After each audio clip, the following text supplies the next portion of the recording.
Hoje nós iniciamos uma nova série, contracultural, countercultural. Tem um videozinho aí de abertura, não sei se dá para passar aí, pode soltar aí, Vitor.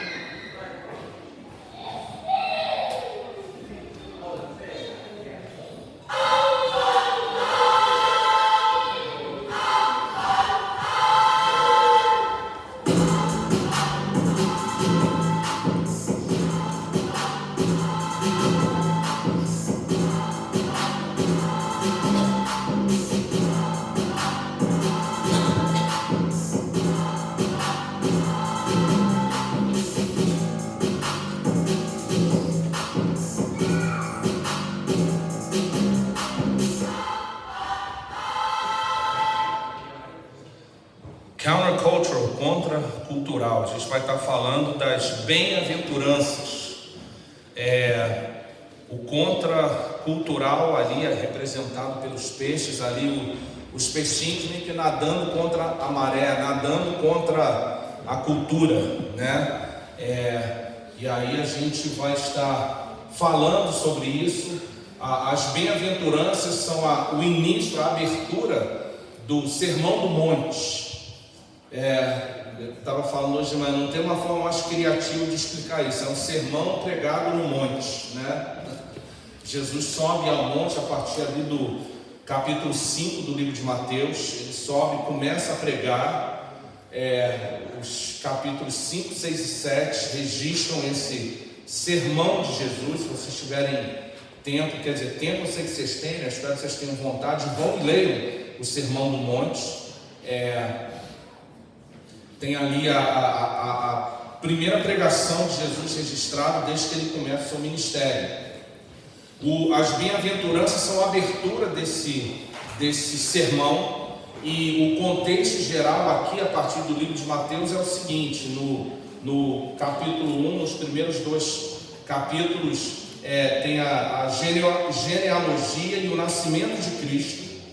Mateus descreve isso, meio que amarrando o Antigo Testamento com o Novo Testamento, descrevendo ali os ancestrais de Cristo e conectando, Jesus como o Messias prometido pelo Antigo Testamento. Ou seja, Jesus é o cumprimento do Antigo Testamento, Jesus é o cumprimento da promessa do Antigo Testamento, é o Messias prometido. E Mateus, nessa genealogia, conecta aí esses pontos. Em seguida, tem a narrativa do nascimento de Cristo, a visita dos reis magos e tal. A partir dos capítulos 3 e 4, tem João Batista anunciando a vinda de Cristo, preparando o caminho para a vinda de Cristo.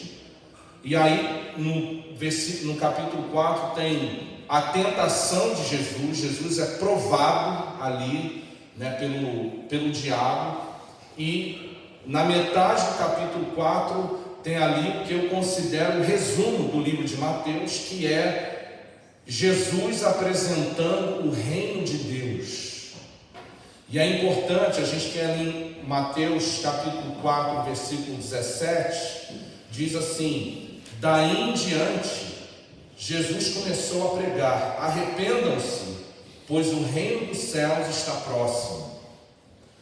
Daí em diante Jesus começou a pregar. Então passou o seu nascimento, o anúncio, a genealogia. João Batista apresenta Jesus enfrenta as tentações do deserto e o diabo o tenta, e em seguida essa é a fase de transição para a próxima fase. Se a gente olhar o livro de Mateus, ele tem 5 transições, mais ou menos, parecidas com essa, meio que Jesus transicionando de uma fase para outra, e a gente tem pelo menos 5 vezes no livro vê uma frase parecida com essa, e tendo dito isso, ou tendo feito isso, que é uma transição entre o que era e o que há de vir.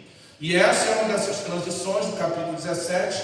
Daí em diante, a passou-se o que passou, e agora o que vinha para frente, Jesus veio para anunciar o reino. E ele diz: arrependam-se. A mensagem de Jesus é essa, muito grossa. Arrependam-se. Arrependimento é mudança, guinada total de direção. Às vezes a gente analisa e pensa em arrependimento como um pensamento, uma intenção apenas. O arrependimento é ação, é uma mudança. E Jesus vem para anunciar essa mudança. E ele diz: olha, é necessário que vocês mudem, é necessário que vocês se arrependam, é necessário que vocês entendam que a forma que vocês têm vivido não agrada a Deus. O reino dos céus, de onde eu venho, e o reino começa com um rei. O reino dos céus representa isso aqui. Ele começa com autoridade falando: o reino dos céus está próximo. Não apenas em caráter temporal, não apenas dizendo: olha, daqui a pouco está próximo, daqui a pouco vai chover, daqui a pouco vai fazer sol. Não só isso, mas ele estando ali como o rei que saiu do céu, o reino do céu, e veio para instaurar o seu reino na terra. Então ele está dizendo: o reino está próximo no sentido geográfico mesmo. Eu estou aqui próximo de vocês. E eu estou falando desse reino, que é o reino dos céus, não é um reino que a cultura, que a terra aqui está acostumada. Por isso o termo nós escolhemos contra a cultura, contracultural. E aí o primeiro sermão de Jesus registrado na Bíblia começa agora em Mateus capítulo 5. E a gente vai ver aí Mateus 5, versículo 1, diz assim: e vendo as multidões, Jesus subiu ao monte e se assentou. Essa é uma declaração importante para a gente também definir e entender um pouco mais o contexto. Primeiro, é claro que Jesus sempre anda com pessoas. Onde estavam as multidões, lá estava Jesus. Jesus se importava e se importa com as pessoas. E várias passagens no próprio livro de Mateus relatam essa interação de Jesus com as multidões, né? Em uma passagem, Jesus vê as multidões ali do lado oposto do morro, e que ele pode ver Israel, e fala: olha, são como ovelhas sem pastor. E ele se compadece das multidões, de ver que as pessoas estão vivendo de uma forma perdida. Ele se compadece, ele chora. E é nessa intenção que Jesus vem para anunciar esse reino que é totalmente contra a nossa cultura, totalmente contra os nossos valores, totalmente diferente do que a gente está acostumado a viver aqui nessa terra. E ele faz isso porque ele nos ama. Ele ama pessoas. Onde estavam as multidões, Jesus estava também. Às vezes eles tinham palavras duras. Leiam aí o Sermão no Monte, os capítulos 5, 6 e 7 de Mateus. Vocês vão ver que Jesus traz algumas palavras duras, mas porque ele ama, porque ele tem compaixão. E diz ali que ele subiu ao monte e se assentou. Ele sobe ao monte para que ele tenha ali exposição ao maior número possível de pessoas, mas diz ali que ele se assentou. Na cultura judaica, isso tem uma representatividade muito grande. Quando no meio da multidão, ou cercado por pessoas, o alvo, o foco principal, o mestre ou o rabino se sentava, isso era uma demonstração de autoridade. E eu quero apontar para esse fato também ao lermos. Hoje a gente vai ver a primeira das bem-aventuranças, né? Durante as semanas seguintes a gente vai ver as outras, mas que a gente tenha isso em mente, que Jesus está falando com a autoridade do Rei dos Céus. E é importante a gente frisar essa autoridade de Cristo, porque Hoje em dia, principalmente com o acesso, tão fácil à mídia social, à internet, às redes sociais, nós temos muitas vozes que falam as nossas vidas. E nós damos ouvidos a muitas e tantas vozes que nos influenciam o nosso pensamento, influenciam os nossos desejos, a nossa conduta, a forma como nós vivemos, a forma como nos vestimos, a forma como interagimos uns com os outros. Mas a voz de Jesus é a voz da autoridade de quem fala em nome do reino dos céus. E eu acho que a gente precisa dar esse devido valor, dar esse devido peso, porque no mundo em que a gente vive, a gente tem dado autoridade a outras vozes que não são a voz de Deus. E por isso nós temos vivido em tempos cada vez mais conturbados, onde o que era certo agora é errado, o que era errado agora é certo. Parece que a coisa virou de cabeça para baixo. O bom senso acaba sendo atacado e o vale tudo acaba sendo exaltado.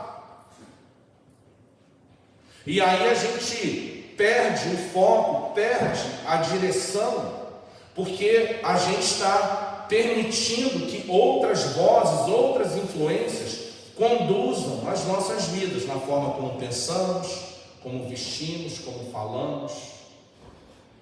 E a voz de Deus que vem nos falar, e eu estou avisando, ela é contracultural, ela é contra todos os valores da terra. Ela é contra a carnalidade que nos assola, e nós somos carnais.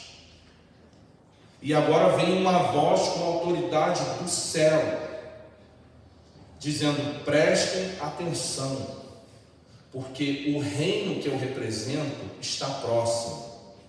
Eu estou aqui presente entre vocês. Eu saí do céu para vir aqui para mostrar para vocês o caminho certo pelo qual vocês devem andar. E eu falo isso com a autoridade de Deus. E Jesus é um mistério na teologia que a gente não consegue talvez entender e abraçar. A forma como Deus se expressa nas pessoas do Pai, do Filho e do Espírito Santo. É um 3 em 1. Deus é uma comunidade. E aqui Deus se revela através de seu Filho Jesus, em pele, carne e osso. E Ele é 100% humano e 100% Deus. E é com essa autoridade que Ele fala. Ele diz ali: seus discípulos aproximaram-se dele, versículo 2, e ele começou a ensiná-los dizendo, ou seja, Jesus já havia recrutado os seus discípulos. Jesus tem essa coisa, onde ele vai, ele atrai as pessoas. E a gente vê no início do livro de Mateus, Jesus chegando e atraindo pessoas, e no final do livro de Mateus, ele diz assim: toda a autoridade eu tenho dos céus, a autoridade que eu tenho vem dos céus. Ele diz: agora vão vocês e façam discípulos, que é o que a gente chama da grande comissão em Mateus 28. Essa questão de atrair pessoas para ele, no final de Mateus, no capítulo, depois que ele encerra o seu ministério aqui na terra, depois que ele é crucificado, é morto e ressuscita da morte e vence a morte, ele transfere para nós. Ele nos atrai para ele, nos transforma e depois envia a gente nessa missão de resgate, para que a gente também atraia outras pessoas a Jesus. Esse é o Evangelho de Cristo, esse é o reino de Deus. E diz ali obrigado, pode abrir para mim, por favor? Diz ali o versículo 3, que é o seguinte: ele começa ensinando, e essa é a abertura do Sermão do Monte.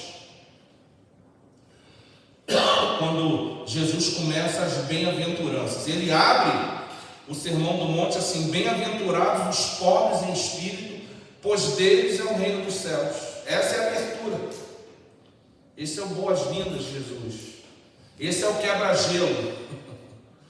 Bem-aventurados os pobres em espírito, pois deles é o reino dos céus. Bem-aventurado, à luz da Bíblia, a gente precisa entender o seguinte: significa abençoado, significa feliz. Em algumas traduções está assim, ó, felizes os pobres em espírito.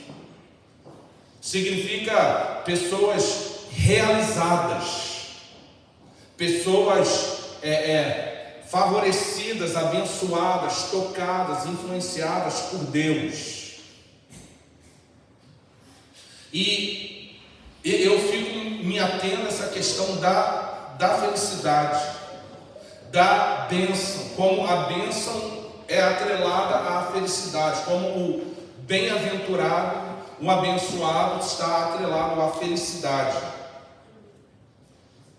E eu quero ressaltar isso pelo seguinte: às vezes a gente parece que desatrela a bênção de bem-estar, de felicidade, de realização. Porque muitas vezes nós recebemos bênçãos, mas não vivemos de forma a responder às bênçãos que Deus nos dá. A sua vida é uma bênção de Deus.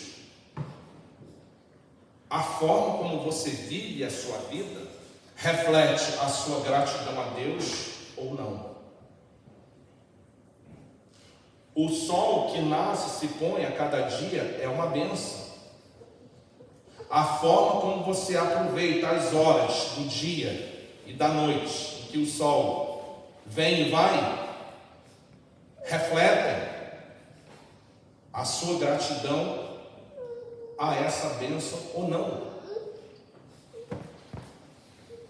O matrimônio é uma bênção. O casamento foi desenhado por Deus para ser bênção. A forma como a gente vive o casamento reflete a bênção de Deus ou não e a nossa gratidão ou não. Os relacionamentos foram criados por Deus. Lembram? Deus é uma comunidade, é um 3 em 1. Deus não é um Deus isolado só. Nós não fomos criados para viver isolados. Nenhum homem é uma ilha, já dizia o autor, o poeta. E a forma como nós vivemos e apreciamos a vida em comunidade reflete a nossa gratidão por essa bênção ou não. Então, o bem-aventurado não é apenas o que recebe a bênção. O bem-aventurado é o que recebe a bênção e ele vive na bênção. Ele é impactado, transformado pela bênção. Ele é fruto da bênção e quer multiplicar e criar frutos também a partir dessa bênção. No que diz respeito à salvação, por exemplo. Não é que a gente tenha como retribuir a Deus e pagar de volta pela salvação, mas a forma como nós vivemos e vencemos a nossa salvação demonstra a nossa gratidão, e se nós apreciamos mesmo a bênção da salvação, porque a salvação é para ser compartilhada.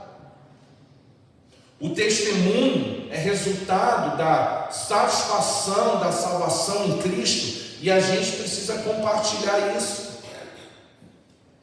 E no entanto, muitas vezes nós somos bem-aventurados de recebermos a salvação, mas a gente não vive como se nós fôssemos essa bênção. O fruto dessa bênção precisa ser a gente testemunhar, compartilhar as boas novas, dizer para as pessoas, mostrar para as pessoas: Jesus faz diferença, Ele é o caminho para a vida eterna, nós precisamos de Jesus.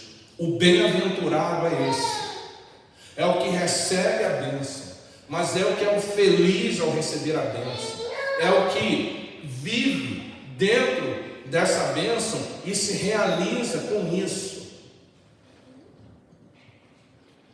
Irmãos, é importante a gente falar disso, porque a impressão que eu tenho, e olhando para a minha própria vida, é que tantas vezes nós desperdiçamos a bem-aventurança, a bênção e as bênçãos que Deus nos dá. E eu acho que isso é um problema. E eu acho que é por isso que Jesus começa falando que o verdadeiro abençoado é o pobre em espírito. Porque o pobre em espírito é que vai receber, herdar o reino dos céus. O pobre de espírito, ou pobre em espírito, na minha interpretação do que Jesus está dizendo aqui, é o que necessita e que reconhece que necessita. Eu acho que de certa forma Jesus está até dizendo aqui, olha, o verdadeiro abençoado é o mendigo espiritual. Vocês vão pensar, como assim mendigo?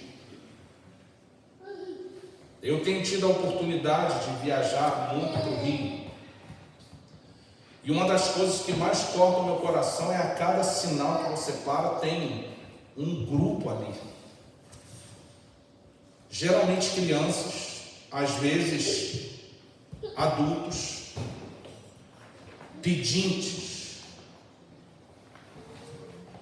que necessitam da generosidade e da contribuição de quem passa pelas suas vidas. Eu acho que o que Jesus quer dizer para a gente com essa palavra, essa afirmação, essa descrição pobre em espírito, é a pessoa que reconhece que tem a necessidade espiritual. É a pessoa que entende que precisa de um Salvador. É a pessoa que, ao entender a sua necessidade, não tem vergonha de reconhecer isso e até verbalizar isso. E infelizmente a contraposição a isso é o mais comum. E na minha opinião, a contraposição à pobreza de espírito é o que eu posso chamar de arrogância ou orgulho. É nós termos uma necessidade, é nós termos uma carência, nós sermos pobres em alguma instância, pobreza espiritual, pobreza financeira, pobreza de caráter, pobreza tal, e não reconhecer essa pobreza diante de Deus e essa necessidade diante de Deus. E às vezes a gente quer tapar o sol com peneira com atitudes de orgulho, de arrogância. E aí o que Jesus diz esses não são os bem-aventurados. Os bem-aventurados são os pobres em espírito, os que necessitam de um Salvador, que reconhecem que por sua própria conta vão perecer. E no entanto, quantas vezes nós como cristãos agimos com arrogância, com orgulho, com cascata. E aí, brother, tudo bem, pastor? Tudo ótimo. É só bênção. Olha, se melhorar, estraga. Não sei o que isso quer dizer, mas que a galera fala. Quando na verdade nós somos todos carentes, nós somos todos necessitados, nós somos todos pobres de espírito, e que com arrogância e orgulho nós vamos perecer. E aí, por causa da nossa arrogância, do nosso orgulho, a gente não reconhece a nossa carência espiritual. A gente não reconhece a nossa mazela pessoal. A gente quer acobertar com orgulho, arrogância, aquele manto externo de que está tudo bem, achando que a gente vai enganar as pessoas, impressionar as pessoas, mas a Deus ninguém engana. E com isso a gente está enganando, sabe quem? A nós mesmos. Por não reconhecermos que nós precisamos de Deus nas nossas vidas, no nosso casamento, nos nossos relacionamentos, nas nossas finanças, nos nossos pensamentos, nas nossas atitudes, nos nossos comportamentos. Bem-aventurados os pobres em espírito, bem-aventurados os que reconhecem que precisam de Deus nas suas vidas. Amém. Eu cansei de viver assim. Tinha um tempo na minha vida que eu era orgulhoso demais para reconhecer que eu precisava da ajuda dos outros. Porque eu tinha um bom trabalho, eu ganhava muito bem, tinha uma casa invejável para os padrões de onde eu morava no Brasil, viajava o mundo. Quinta-feira à noite, voltando do Galeão, ligar para a Patrícia: onde você quer ir, meu bem? Vamos para Londres, Paris, Zurique. Só não me manda para a África, mas vamos para a Europa, Nova York, Miami, onde você quer ir?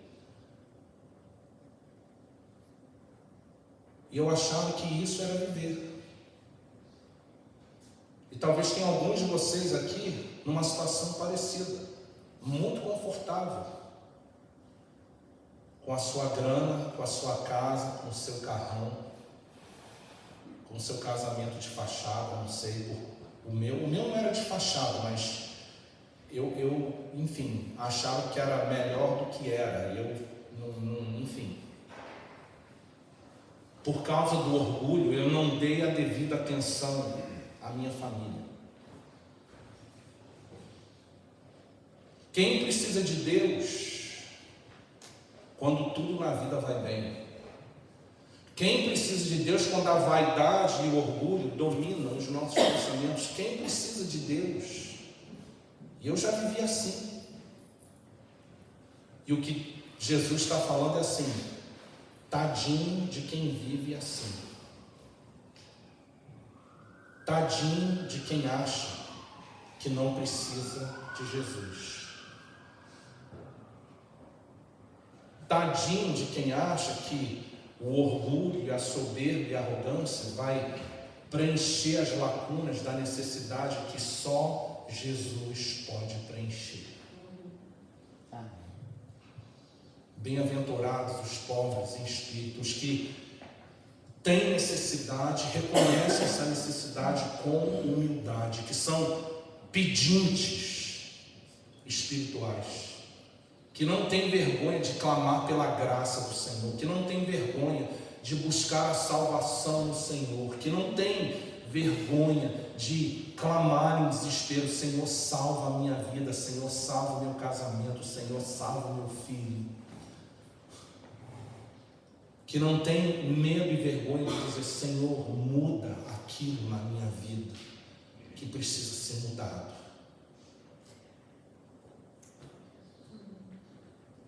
Eu acho que esse termo pobre em espírito tem a ver com esvaziar-se. Porque, gente, no mundo em que a gente vive, a gente se entulha de tanta coisa ruim, negativa, de tanta coisa temporária, que não tem valor eterno nenhum. Hoje de manhã eu comecei a falar do meu beijo, tá? E a minha mulher olhou assim, ó, lá no culto lá de manhã, assim, tem as luzes do palco, assim, eu não enxergo nada, é tudo escuro. Mas eu gosto de ver a reação das pessoas, né? Quem está dormindo, quem está prestando atenção, quem está para ver, ou continua nessa linha, não. Então eu pedi para botar umas luzes assim para galera. Eu falei: quando eu vou pregar, aumenta um pouco as vezes, porque eu estou meio cegueta, né? Ali da terceira fileira para trás é embaçado. Estou vendo a dona Ruth, e ali atrás é uma massa de pessoas assim, enfim. Imagina isso no escuro. Estão enxergando aqui o Guilherme, aqui, a Alain e Jéssica. Estou vendo o tupete do Alain, eu sei quem é ele, o cabelinho lá. Mas assim, eu pedi para botar as luzes assim. A minha Patrícia senta assim logo na frente. Quando eu comecei a falar do meu beijo, ela fez uma cara assim, eu falei, eu não vou continuar, senão bem-aventurado é o que cala a boca. Quando a mulher olha assim, fala, cala a boca, seu burro. Mas eu dei a ideia e a igreja entendeu. O meu beijo é o acúmulo de anos e anos a fios de cangalhas e coisas que para nós, em algum momento, a gente achava que tinha valor e que hoje estão lá pegando poeira e umidade e testando a minha paciência, que toda vez que eu desço lá, eu esbarro alguma coisa, eu tropeço em alguma coisa, e eu glorifico a Deus todas as vezes que isso acontece. Imagina. E eu acho que a pobreza de espírito requer a gente, de vez em quando, fazer essa limpeza, a gente se esvaziar das coisas que a gente carrega e vai acumulando na vida, e que em algum momento a gente achou que tinha valor, mas hoje está pegando poeira no sótão do nosso coração. Tem umas latas de tinta lá que estão podres, aquilo ali, se bobear, até uma questão de segurança, fire hazard. E no entanto a gente vai convivendo com aquilo, vai acumulando aquilo, vai deixando aquilo. E o pobre de espírito, eu acho que precisa se esvaziar dessas coisas, que são cangalhas emocionais, tropeços psicológicos, entraves espirituais, que impedem Jesus de ter acesso aos lugares mais íntimos das nossas vidas. Bem-aventurado é o pobre de espírito, é aquele que se esvazia dessas coisas, que se esvazia das coisas temporárias, que se esvazia de tudo que impede que Jesus chegue lá. E todo mundo tem um lá. Aliás, tem gente entre um lá e lá. Muito lá.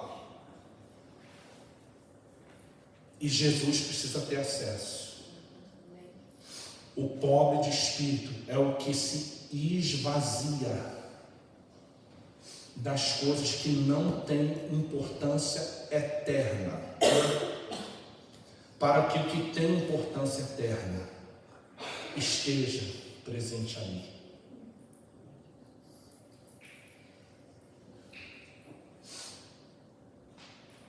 Eu já comecei a obra lá, porque eu sei que lá no basement, e o acesso do basement dá um quarto lá, e tem uma suíte lá embaixo que está toda empoeirada, está em desuso, e que pode ser bênção na vida de alguém. Deus já me falou. Nas nossas vidas também, Deus precisa ter acesso livre para que todas as partes das nossas vidas estejam a serviço dele e que possam ser bênção na vida de outras pessoas. O esvaziar-se se faz necessário, porque o pobre de espírito entende que o esvaziar-se é muito melhor do que a autossuficiência. Pensa nisso. O esvaziar-se também significa eu abrir mão do meu orgulho, da minha opinião, do meu jeito, dos meus sonhos, tudo que possa me tornar autossuficiente. E às vezes o meu caminho, o meu jeito, o meu desejo não é o caminho, não é o jeito, não é o desejo de Deus.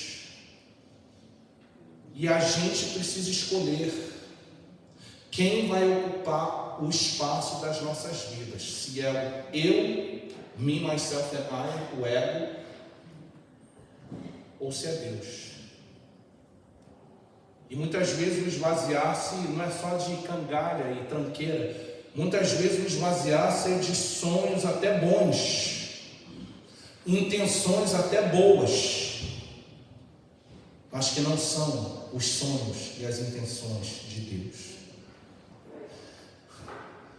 Às vezes o caminho de Deus é diferente do que o nosso, e porque é o caminho de Deus, ele sempre é melhor, sempre é melhor. Eu tive que esvaziar-me da minha carreira, dos meus sonhos de bom vivant, de me aposentar como executivo de uma grande empresa aérea que nem existe mais. Se eu tivesse sido autossuficiente, onde eu estaria hoje? Talvez alguns de nós estejamos precisando também a gente esvaziar-se das tranqueiras, as coisas que a gente vem acumulando ao longo da vida, e talvez alguns sonhos e desejos até bons e positivos, mas que estão impedindo a vontade de Deus na sua vida, porque são autossuficientes. O pobre de espírito é o que reconhece que depende de Deus. Tem um termo em inglês que é difícil de traduzir assim exatamente para o português com o peso que ele é, que se chama entitlement. Entitlement é um direito, é a forma mais próxima de traduzir. Eu me sinto no direito de. O pobre de espírito não se sente no direito de nada. O pobre de espírito depende totalmente da graça e da vontade, do querer do Senhor. E eu acho que é importante a gente ressaltar isso aqui, irmãos, porque quem se acha no direito de, exige. E às vezes a gente está exigindo coisas de Deus porque a gente acha que a gente tem direito. Eu sou herdeiro de Deus, então eu exijo, eu mando, eu isso e eu aquilo. Eu fico imaginando. Eu tenho 3 filhos que são o orgulho das nossas. Aliás, hoje é aniversário da Júlia. Eu imagino um dos meus filhos, tipo, completou 18 anos, né? Que se acha 18 anos é aquela idade, a gente sabe tudo, tem todas as respostas, nós somos os donos do mundo, não tememos nada. E chega um filho ou uma filha de 18 anos para mim: pai, é o seguinte, completei 18 anos, eu exijo agora um carro, eu exijo uma mesada, eu exijo agora alguém para limpar o meu quarto, cozinhar para mim quando eu quiser, eu exijo. Eu não sei na sua família, na minha família eu já falo, galera, ia dar ruim. Deu ruim, né? E no dia das mães eu preguei sobre a criança. Vocês que têm filhos novos, deem uma mão para os seus filhos, deem uma ajuda para eles, dá uma mão aberta com 5 dedos, ó, quando eles vêm com atitude, pá! Dá uma mão para eles, dá uma ajuda. E hoje de manhã, como no dia das mães, com a minha mãe presente lá, eu falei: mãe, obrigado, porque a senhora me deu muitas mãos quando eu precisava de ajuda. A mão aberta, de amor e de carinho. E por isso que Deus criou o bumbum almofadado, não pode descontar a raiva e aí ele chegar lá, espancar, internar o moleque ou a moleca, aí não, aí é abuso, mas aquele tapa de amor, aquele pá, tem que fazer o barulho, senão não valeu, aquele pá, que o barulho assusta mais do que a dor, pelo menos no meu tempo, né? E a gente às vezes age assim com Deus. Senhor, porque eu sou herdeiro, eu exijo. Você não exige nada. Que o que você merece, sabe o que é seu direito? É morrer. Porque se for por mérito, é isso que a gente merece. E às vezes meus filhos crescendo falavam: oh, that's not fair, isso não é justo. A vida não é justa mesmo não. It's not fair. Porque se fosse justa, você não estava nem aqui. Nós não estaríamos nem aqui se a justiça de Deus fosse se cumprir. Nós estaríamos consumidos nos nossos pecados. Quer falar de entitlement? Quer falar de direito? O pobre de espírito, ele demonstra dependência. Senhor, eu dependo do Senhor. Se agradar ao Senhor, se aprover ao Senhor, cuida da minha situação. Senhor, se eu for decidir, vai ser assim, mas eu não sei se isso que o Senhor quer. Mas porque eu dependo do Senhor, se isso vem do Senhor, abre a porta, mas se não vem, fecha a porta, Senhor. Senhor, esse vício, esse sentimento, essa coisa é maior do que mim mesmo. Isso está me dominando. Senhor, eu peço em nome de Jesus,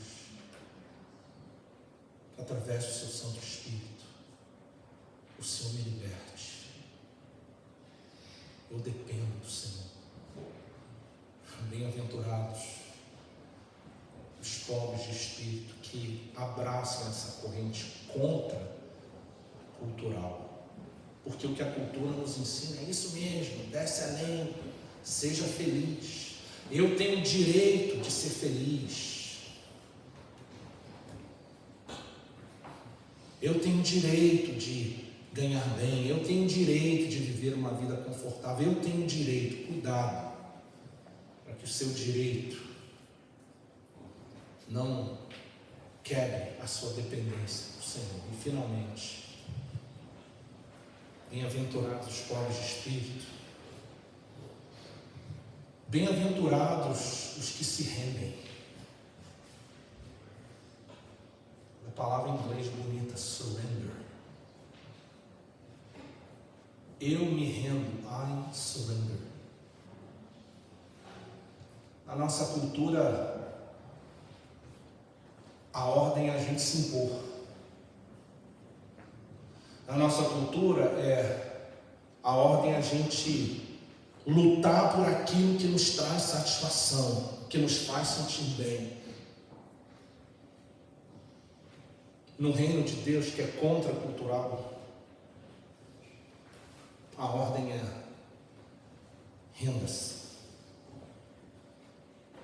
Entrega teu caminho ao Senhor, confia nele, renda-se. Bem-aventurados os que se rendem, porque deles é o reino dos céus. Vou convidar você a fechar os seus olhos, a baixar a sua cabeça. E eu sempre preciso desafiar você a responder a palavra de Deus. Talvez você esteja aqui nessa noite e tenha entendido pela palavra do Senhor que bem-aventurados os pobres de espírito são os que necessitam e que não têm orgulho de reconhecer que necessitam. Talvez você esteja aqui nessa tarde, nessa noite, necessitando demais, até de um milagre, mas você está hesitando em reconhecer isso. Então esse desafio é para você. Talvez você esteja aqui nessa noite cheio de tranqueira e coisas no seu ser, na sua mente, coisas que você vem acumulando ao longo dos anos e agora ocuparam esses espaços na sua vida que você precisa se esvaziar para que nesses recantos Jesus possa estar. Dores, feridas, pecados, traumas que hoje Deus está dizendo: bem-aventurados que se esvaziam, para que o reino de Deus possa existir nesses recantos mais íntimos da nossa existência. Talvez seja uma dor que você esteja carregando, uma dúvida.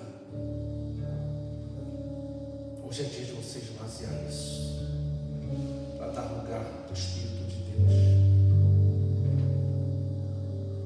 Talvez você esteja vivendo nessa noção de que eu tenho direito a entitlement. Deus hoje está dizendo para você: filha, não é o seu direito, é a sua dependência. O caminho para a vitória é depender de mim. E Ele está desafiando a isso.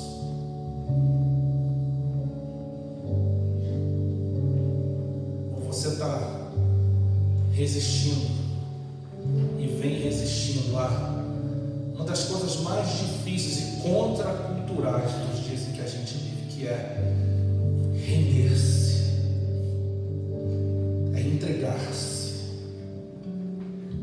é confiar plenamente num Deus que pode todas as coisas. Essa aí ninguém me contou não, gente. Essa aí é a história da minha vida.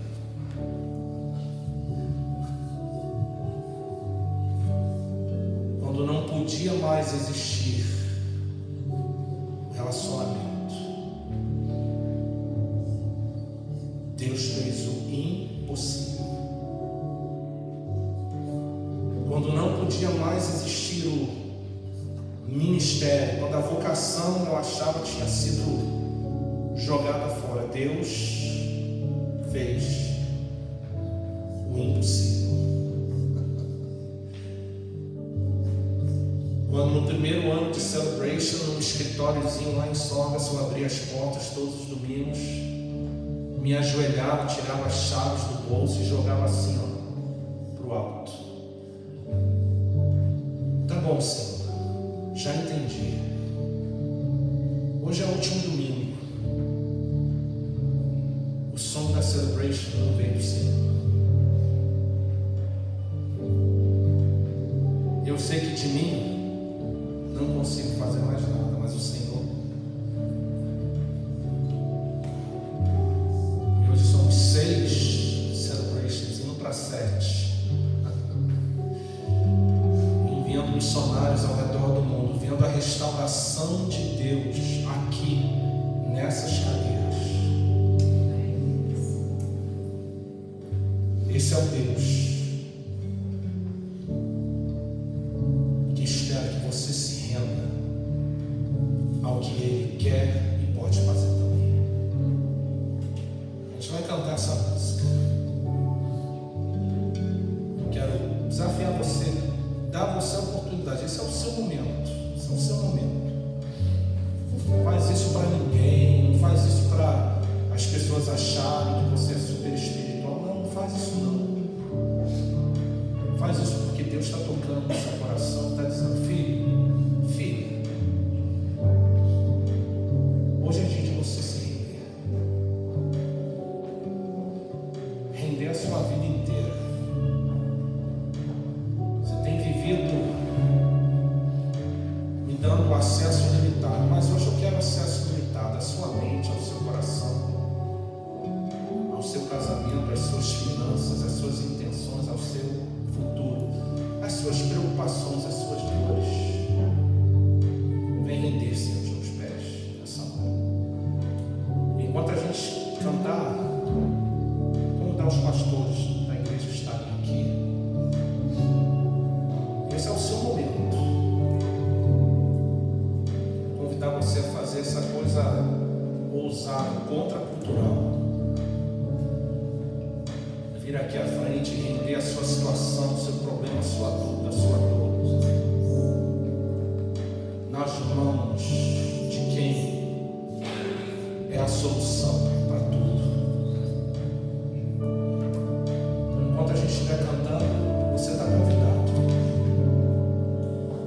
vir aqui à frente, orar com os pastores, nada de especial, místico, nada vai acontecer. O que vai acontecer, já aconteceu, é a mudança no seu coração que Deus está falando a você e você está respondendo. Esse é o milagre. Quando cantamos, quero convidar você